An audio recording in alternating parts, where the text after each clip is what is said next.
जिंदगी के सफर में हम सब कभी न कभी मुश्किलों और न उम्मीदी के मोड़ पर खड़े होते हैं। जब हर दरवाजा बंद लगता है और हर उम्मीद की किरण धुंधली पड़ जाती है, तब इंसान किस चीज का सहारा लेता है। कुछ लोग हिम्मत हार देते हैं, कुछ लोग किस्मत को कोसने लगते हैं और कुछ लोग अपने दिल की गहराइयों से एक ऐसी ताकत को पुकारते हैं जो हर मुश्किल को आसान कर सकती है, दुआ की ताकत।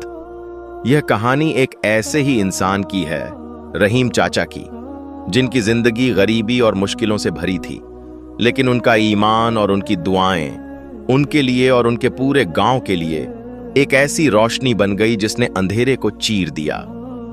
यह सिर्फ एक कहानी नहीं, यह एक सबक है, एक उम्मीद है उन सब के लिए जो कभी सोचते हैं कि क्या सच में दुआ में इतनी ताकत होती है।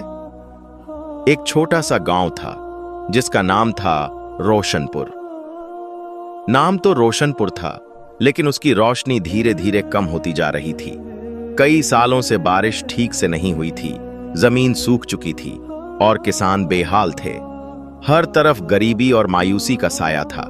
इसी गांव में एक पुरानी टूटी फूटी झोपड़ी में रहीम चाचा रहते थे। उनकी उम्र लगभग 70 साल थी, कमर झुकी हुई, चेहरे पर झुर्रियों का जाल, लेकिन आंखों में एक अजीब सी चमक थी, ईमान की चमक। उनकी पत्नी का इंतकाल कई साल पहले हो चुका था और उनकी कोई औलाद नहीं थी। वह बिल्कुल अकेले थे, लेकिन उन्होंने कभी खुद को तन्हा महसूस नहीं किया, क्योंकि उनका सबसे बड़ा साथी उनका अल्लाह था। रहीम चाचा के पास न कोई जमीन थी, न कोई बड़ा कारोबार। वह दिन भर छोटे मोटे काम करते, कभी किसी के खेत में मजदूरी कर लेते, कभी किसी के घर का काम। लेकिन अब तो काम भी मिलना मुश्किल हो गया था। गांव में सभी परेशान थे और ऐसे में रहीम चाचा को कौन काम देता। अक्सर उनका पेट खाली रहता, लेकिन उनके लबों पर कभी कोई शिकायत नहीं आती थी।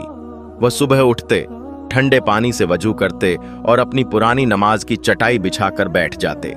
उनकी दुआएं सिर्फ अपने लिए नहीं होती थीं, वह पूरे गांव के लिए दुआ करते थे, बारिश के लिए, खुशहाली के लिए और लोगों के दिलों में सब्र और हिम्मत के लिए। एक दिन गर्मी इतनी ज्यादा थी कि सांस लेना भी मुश्किल हो रहा था। रहीम चाचा की झोपड़ी में आना का एक दाना भी नहीं था। उन्हें पिछले 2 दिन से कुछ खाने को नहीं मिला था। उनका शरीर कमजोर पड़ रहा था, लेकिन उनका दिल मजबूत था। वह अपनी झोपड़ी के बाहर बैठे सूखी जमीन को देख रहे थे।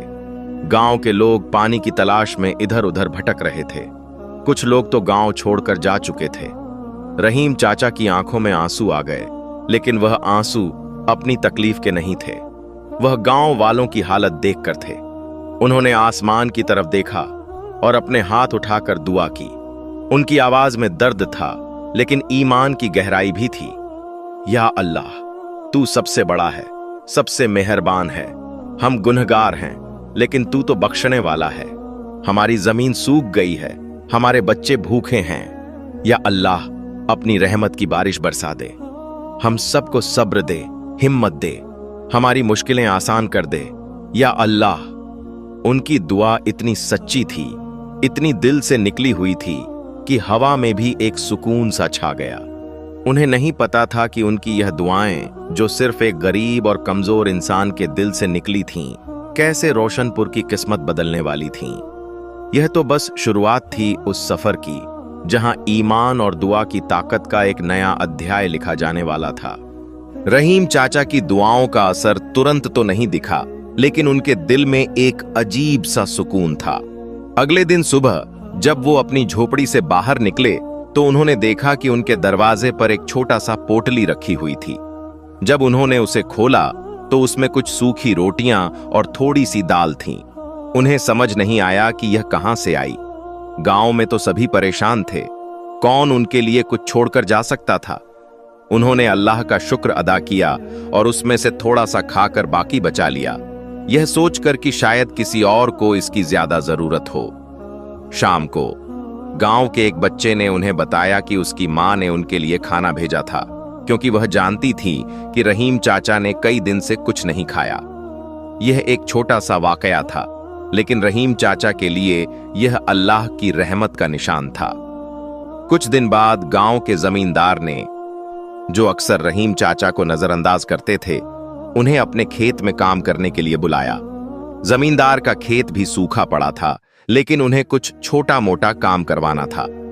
रहीम चाचा ने बिना किसी शिकायत के काम किया और शाम को उन्हें जो मजदूरी मिली वह उनके लिए काफी थी। उन्होंने उस पैसे से थोड़ा अनाज खरीदा और गांव के कुछ भूखे बच्चों में बांट दिया। गांव के कुछ लोग जो रहीम चाचा की लगातार दुआओं को बेकार समझते थे, अब उन्हें हैरानी से देखने लगे। उन्हें लगने लगा कि शायद रहीम चाचा की दुआओं में कुछ तो बात है, लेकिन फिर भी पूरे गांव की हालत में कोई बड़ा बदलाव नहीं आया था। बारिश अभी भी नहीं हुई थी और गर्मी बढ़ती जा रही थी। रहीम चाचा का ईमान और भी गहरा होता गया। वह समझ गए थे कि अल्लाह उन्हें छोटी छोटी नियामतों से नवाज रहा है, उनके सब्र और शुक्र को आजमा रहा है। वह हर सुबह और शाम उसी लगन से दुआ करते। अब उनकी दुआओं में सिर्फ बारिश की फरियाद नहीं थी, बल्कि गांव वालों के दिलों में सब्र और उम्मीद बनाए रखने की भी इल्तिजा थी। वह गांव के लोगों से मिलते, उन्हें तसल्ली देते और कहते, हिम्मत मत हारो मेरे भाइयों और बहनों, अल्लाह सब देख रहा है, उसकी रहमत जरूर बरसेगी, बस अपना ईमान मजबूत रखो और दुआ करते रहो। कुछ लोग उनकी बात सुनते, कुछ लोग हंस देते, लेकिन रहीम चाचा अपनी धुन में लगे रहते। उन्हें यकीन था कि एक दिन उनकी दुआएं जरूर कबूल होंगी और रोशनपुर फिर से रोशन हो उठेगा। यह छोटी छोटी नियामतें उनके लिए एक इशारा थीं, एक उम्मीद की किरण थी कि अल्लाह उन्हें अकेला नहीं छोड़ेगा। उनका दिल शुक्र से भर गया था और उनकी आंखों में एक नई चमक थी जो सिर्फ ईमान वाले के चेहरे पर दिखती है। उन्होंने अपनी जिंदगी का हर पल अल्लाह की याद में गुजारना शुरू कर दिया और हर मुश्किल को एक आजमाइश समझकर कबूल किया। रोशनपुर की मुश्किलें कम होने का नाम नहीं ले रही थीं। छोटी मोटी नियामतें तो मिल रही थीं, लेकिन गांव की बुनियादी समस्या यानी पानी की कमी अब भी वैसी की वैसी थी, बल्कि अब तो हालत और भी बदतर हो चुकी थी। जो थोड़े बहुत कुएं और तालाब बचे थे वो भी सूखने लगे थे। जमीन में गहरी दरारें पड़ चुकी थीं और फसलों का नामो निशान तक नहीं था। गांव के लोग अब सच में हिम्मत हारने लगे थे। दिन बाद दिन लोगों का पलायन बढ़ता जा रहा था। हर तीसरा घर खाली हो रहा था। लोग अपने बच्चों को लेकर शहरों की तरफ जा रहे थे, जहां उन्हें कम से कम 2 वक्त की रोटी तो मिल सके। इसी दौरान गांव में एक नई मुसीबत आ पड़ी। एक अजीब सी बीमारी फैलने लगी।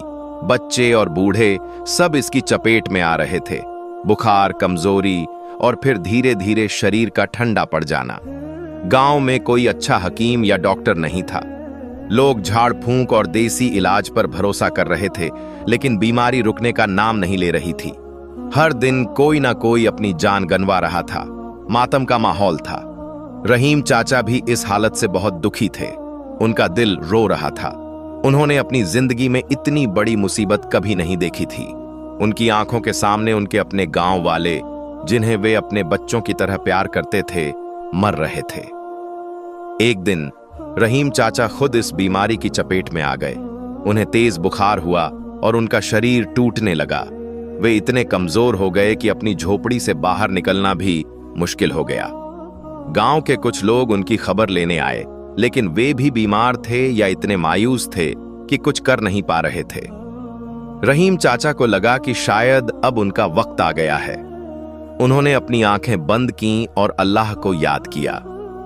उन्हें अपनी तकलीफ से ज्यादा गांव वालों की फिक्र थी।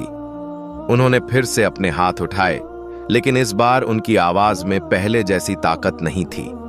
उनके लबों पर सिर्फ इतना था, या अल्लाह, ये कैसी आजमाइश है, हमारी मदद कर, हमारे गुनाहों को माफ कर दे, हमारे गांव को बचा ले, मुझे सब्र दे, ताकत दे, ताकि मैं अपने लोगों के लिए दुआ कर सकूं। उनकी दुआ में एक अजीब सी बेचैनी थी, एक गहरा दर्द था, लेकिन ईमान अब भी बरकरार था। बीमारी और भूख से लड़ते हुए रहीम चाचा ने कई दिन और रातें गुजारी।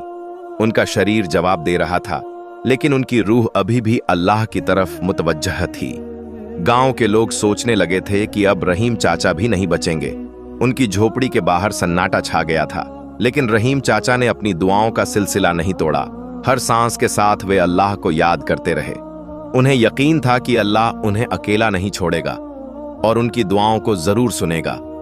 ये उनके ईमान का सबसे बड़ा इम्तिहान था और वे इस इम्तिहान में खरे उतरने के लिए तैयार थे, चाहे उसकी कोई भी कीमत चुकानी पड़े। उन्होंने अपनी सारी उम्मीद अल्लाह पर छोड़ दी थी और यही उनकी सबसे बड़ी ताकत थी।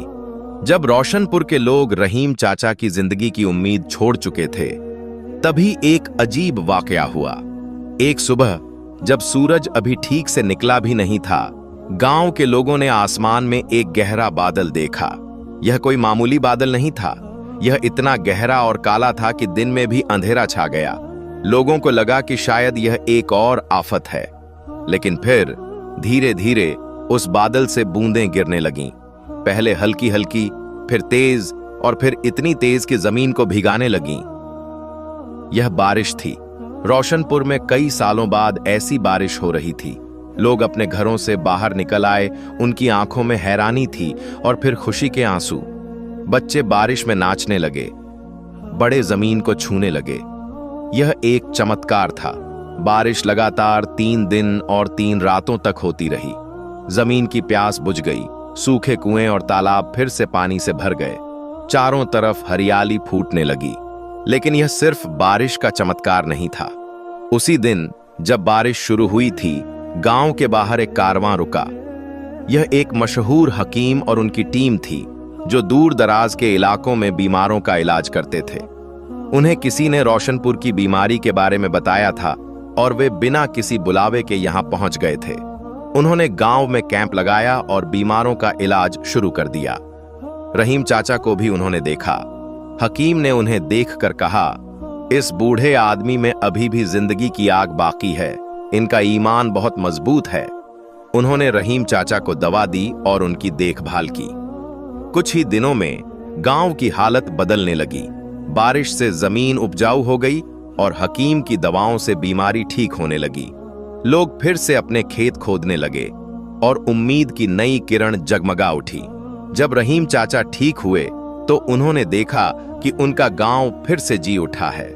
लोग उनके पास आए, उनके पैर छुए और कहा, रहीम चाचा, यह सब आपकी दुआओं का असर है, आपने हमें बचाया है। रहीम चाचा की आंखों में खुशी के आंसू थे। उन्होंने अल्लाह का शुक्र अदा किया। उन्हें पता था कि यह सब उनकी दुआओं का ही फल है। उन्होंने कभी नहीं सोचा था कि उनकी छोटी सी दुआ में इतनी ताकत होगी कि वह पूरे गांव की किस्मत बदल देगी। यह एक नया अध्याय था रोशनपुर की जिंदगी में, जहां ईमान और दुआ की ताकत ने सब कुछ बदल दिया था।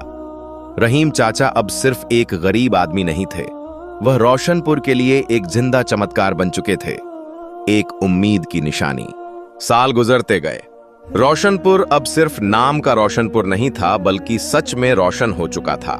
हर तरफ हरियाली थी, खेत फसलों से लहलहा रहे थे और गांव में खुशहाली थी। नए घर बन चुके थे, बच्चे स्कूल जा रहे थे और लोगों के चेहरों पर मुस्कुराहट थी।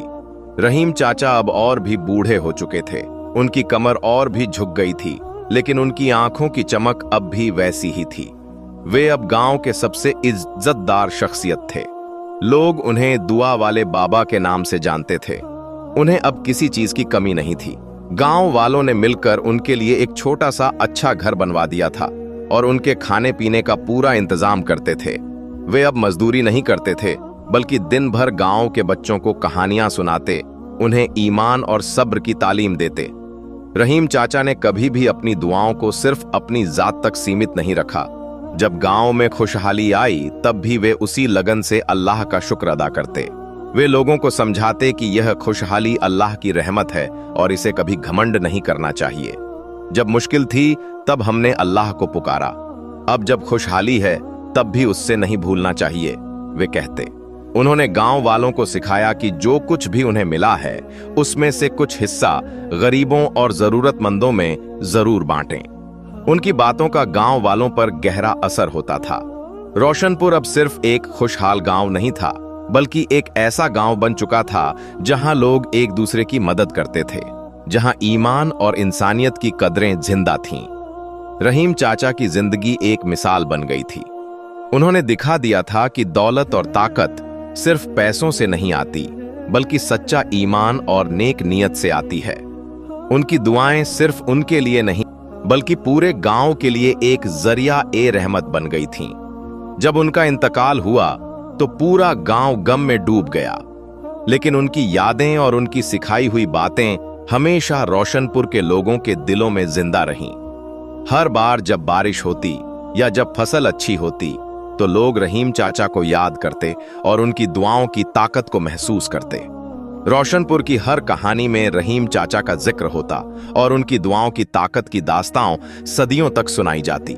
उन्होंने अपनी जिंदगी से यह साबित कर दिया था कि जब इंसान का ईमान मजबूत हो और उसकी दुआ में सच्चाई हो तो अल्लाह हर मुश्किल को आसान कर देता है और उसकी रहमत हर तरफ बरस पड़ती है। उनकी विरासत सिर्फ एक खुशहाल गांव नहीं थी, बल्कि एक ऐसी रूहानी विरासत थी जो आने वाली नस्लों को भी ईमान और दुआ की ताकत का सबक देती रहेगी। रहीम चाचा की यह कहानी हमें यह बताती है कि जिंदगी में कितनी भी मुश्किलें क्यों ना आ जाएं, अगर हमारा ईमान मजबूत हो और हमारी दुआएं सच्ची हों तो कोई भी ताकत हमें हरा नहीं सकती। दुआ सिर्फ लबों से निकले अल्फाज नहीं, बल्कि दिल की गहराइयों से निकली वह पुकार है जो सीधे अल्लाह तक पहुंचती है। तो अगली बार जब आप किसी मुश्किल में हों या किसी चीज की जरूरत हो तो याद रखिएगा रहीम चाचा की कहानी को, अपने हाथ उठाइएगा और पूरे दिल से दुआ कीजिएगा। क्या पता आपकी एक दुआ आपकी और आपके आसपास के लोगों की किस्मत बदल दे, क्योंकि दुआ में वह ताकत है जो तकदीर को भी बदल सकती है।